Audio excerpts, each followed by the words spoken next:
Toshkent bugun nafaqat O'zbekiston, balki butun mintaqaning yetakchi taraqqiyot markaziga aylanayotgan, o'z salohiyati, madaniyati va sivilizatsiyasi bilan jahon sahnasidagi mavqeini tobora mustahkamlayotgan zamonaviy megapolisdir.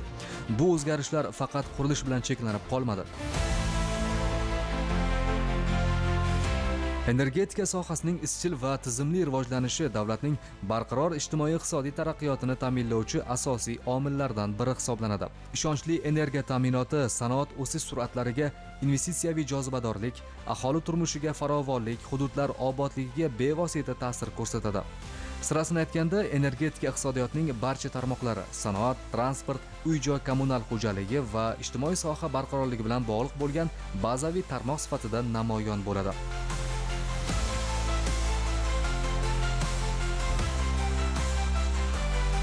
Shu boisdan sohaga zamonaviy texnologiyalarni joriy etish, energiya ishlab chiqarish samaradorligini sezilarli darajada oshirish, uzatish va taqsimlashdagi yo'qotishlarni, atrof muhitga salbiy ta'sirini kamaytirish imkonini beradi. Ayniqsa, yuqori samarali uskunalar bilan jihozlangan yangi issiqlik elektr stansiyalarini qurish, shuningdek, elektr va issiqlik energiyasini bir vaqtning o'zida ishlab chiqarishni ta'minlovchi kogeneratsiya quvvatlarini rivojlantirish muhim ahamiyat kasb etadi.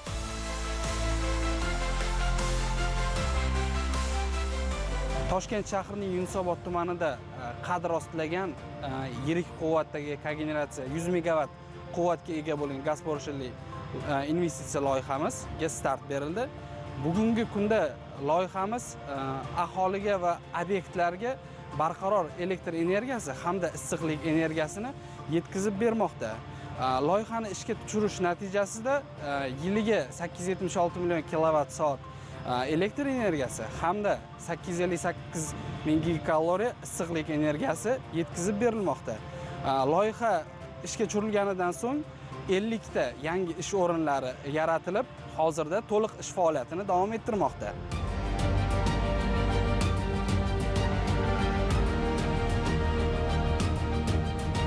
Yunusobod tumanidagi 4-issiqlik markazi hududida quvvati 100 megawatt bo'lgan mazkur loyiha ana shunday muhim tashabbuslardan biri bo'lib, Xitoyning Sintik kompaniyasi bilan hamkorlikda amalga oshirilgan loyiha 3,5 gektar maydonda joylashgan. Uni moliyalashtirish uchun 65 million dollar to'g'ridan-to'g'ri xorijiy investitsiya yo'naltirildi.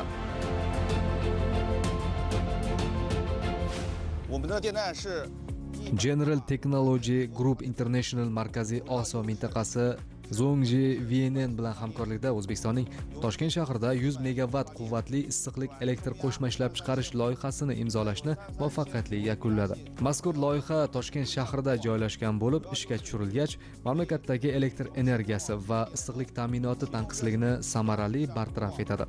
Yuklamani tartibga solish imkonini beradi hamda barqaror elektr energiyasi bilan ta'minlaydi.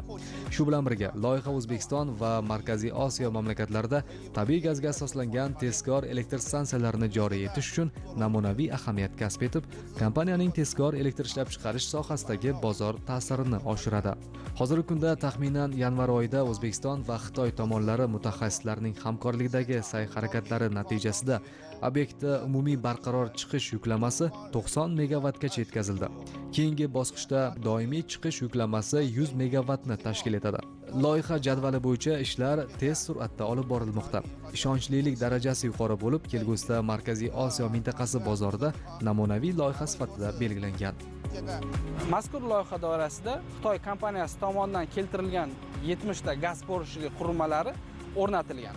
Hozirgi kunda mazkur qurilmalarning barchasi ish faoliyatida 100 megawattga yaqin elektr energiyasi hamda 100 megawattdan oshiqroq issiqlik energiyasi tarmoqqa uzatilmoqda.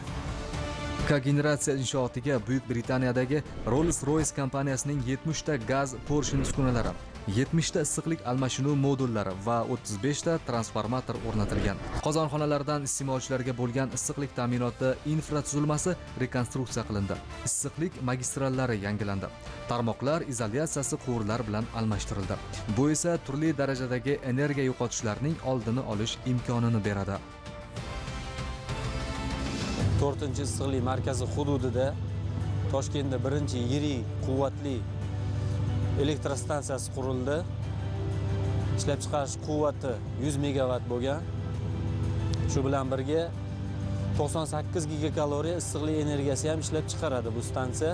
Toshkent issiqlik markazini iste'mol qilayotgan gazlarini limitlaridan oshmagan holda birgalikda faoliyatini olib borilyapti. Yiliga 35 million kubgacha gaz iqtisod qilinyapti. Endilikda poytaxtning Yunusobod, Olmazor, Shayxontohur, Mirzo Ulug'bek va Yakkasaroy tumanlarida joylashgan jami 1846 ta obyekt doimiy issiqlik energiyasi bilan ta'minlanadi. Ularning 1400 tasi aholi xonadoni, qolgan qismi esa ijtimoiy soha obyektlaridir. Shuningdek, 292 ming xonadonga elektr energiyasi barqaror yetkazib beriladi. Loyiha ishga tushishi bilan issiqlik energiyasini ishlab chiqarish uchun sarflanadigan xarajatlar 40-45% ga kamayadi. Atmosferaga chiqadigan ifloslantiruvchi moddalar miqdori sezilarli darajada qisqarib, oqova suv tashlanmalari yuzaga kelmaydi. Loyihamizni qurishdan asosiy maqsad aholini barqaror issiqlik energiyasi hamda elektr energiyasi bilan ta'minlash. Bu kabi unikal loyihalar Toshkent shahrida kichik quvvatdagilari mavjud, biroq yirik quvvatdagi loyihalar sarasidan birinchi bor Toshkent shahrida ishga tushirildi. Oldin Yunusobodda o'zida faqat 4-issiqlik markazi issiqlik energiyasini yetkazib bergan bo'lsa, hozir elektr energiyasini bir vaqtning o'zida yetkazib bermoqda aholiga. Qariyb 1900 ga yaqin soha obyektlari, shundan 1400 yaqinda joylashgan xonadon aholilariga elektr energiyasi, issiqlik energiyasi yetkazib berilmoqda.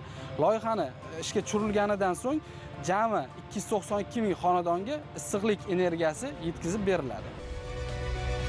Qilingan ishlar bilan tanishar ekanmiz, keng qamrovli bunyodkorlik ishlariga guvoh bo'ldik. Bularning barchasi albatta xalqimizning yaxshi yashashi va farovonligi uchundir.